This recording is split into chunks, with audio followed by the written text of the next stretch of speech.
In today's video, I'll show you how to create and use DocuSign PowerForms, updated for 2023. This feature is perfect for streamlining signatures and managing agreements with ease. Start by heading to DocuSign.com. On the homepage, click the Login button in the top right and sign in with your account. Once you're in, you'll land on your DocuSign dashboard, the hub for all your document tools. Next, look for the Agreements section. Think of this as your secure digital filing cabinet. From here, navigate to PowerForms.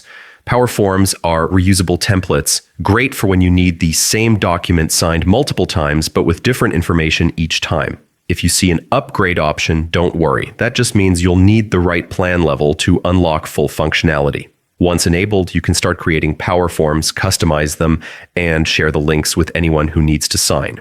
And that's it. You've just learned how to set up and use DocuSign PowerForms to cut down repetitive work and make your document process seamless. If this helped, be sure to like the video and subscribe for more quick tech tutorials.